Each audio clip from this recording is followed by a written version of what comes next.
কেকার স্বাদ কাহনে সকলকে স্বাগতম। আশা করি তোমরা সবাই খুব ভালো আছো, আমরাও ভালো আছি। আজ ঘরে বানিয়েছিলাম শোলা কচু বাটা। এতটাই টেস্টি হয়েছিল যে ঘরের কেউ বুঝতেই পারেনি যে কচু বাটা খাচ্ছে। হাজব্যান্ড তো বলছে পোস্ত বাটাটা কিন্তু খুব সুন্দর হয়েছে, ভীষণ টেস্টি। ঘরের সবাই তো সত্যি ভীষণ তৃপ্তি করে খেয়েছে।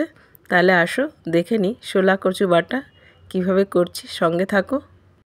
আজ করব শোলা কচু বাটা। খেতে হয় ভীষণ টেস্টি। তার জন্য একটা শোলা কচুর কিছুটা অংশ আমি নিয়ে নিয়েছি। সেটাকে দেখো খুব ভালো করে পরিষ্কার করে নিয়েছি ছাড়িয়ে।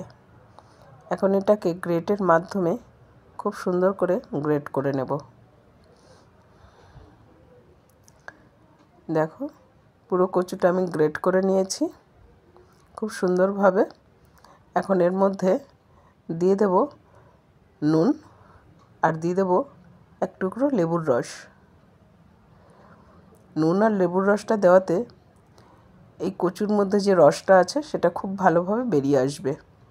এখন খুব ভালো করে মিশিয়ে এটাকে রেখে দেব 15 থেকে 20 মিনিট পর্যন্ত।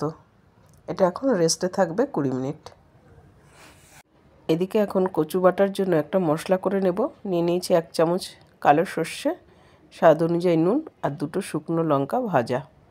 তার সুন্দর একটা পাউডার করে নিয়েছি। আর এদিকে কচুটাকে নুন আর লেবু দিয়ে যে মিশিয়ে রেস্টে রেখেছিলাম 20 মিনিট হয়ে গেছে। এখন একটা পরিষ্কার সুতির কাপড়ের মধ্যে এটাকে নিয়ে খুব ভালো করে এভাবে চিপড়িয়ে নিতে হবে। এভাবে চিপড়িয়ে চিপড়িয়ে সমস্ত রসটাকে খুব ভালোভাবে বের করে নিতে হবে। তোমরা চাইলে ছাঁকনিতেও করতে পারো, কিন্তু এইভাবে কাপড়ের সাহায্যে করলে না খুব ভালোভাবে রসটা বেরিয়ে যায়। দেখো কতটা দুধের মতন রস বেরিয়ে গেছে। এখন চপারের মধ্যে কচুটাকে দিয়ে দেব আর দিয়ে দেবো যে মশলাটা করে রেখেছিলাম মশলাটা, আর দিচ্ছি নারকেল কুড়ানো। এখানে নারকেল কুড়ানোটা একটু বেশি পরিমাণে ব্যবহার করব, তাহলে খেতে ভীষণ সুন্দর টেস্ট আসে। নারকেল আমি দিয়ে দিয়েছি আর এখন দিয়ে দিলাম স্বাদকে ব্যালেন্স করার জন্য সামান্য চিনি। দিয়ে দেখো মিক্সিটাকে ঘুরিয়ে নিয়েছি, খুব সুন্দরভাবে তৈরি হয়ে গেছে। এখন একটা পাত্রে নিয়ে তার মধ্যে দিয়ে দিচ্ছি সর্ষের তেল। সর্ষের তেল দিয়েও এবার হাতের সাহায্যে একটু মাখিয়ে নেব।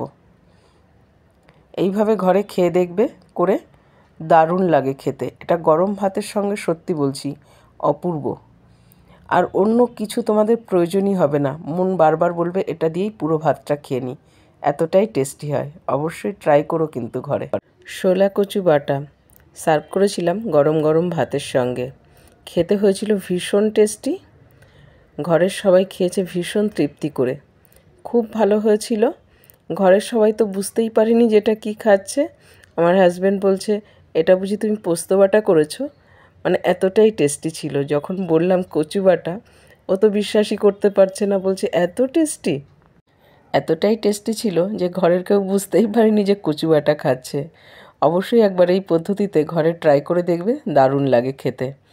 ভালো লেগে থাকলে লাইক শেয়ার কমেন্ট করে দিও। তাহলে আজ এখানেই শেষ করছি। সবাই ভালো থাকবে, সুস্থ থাকবে। দেখা হবে পরের আরেকটি ব্লগে।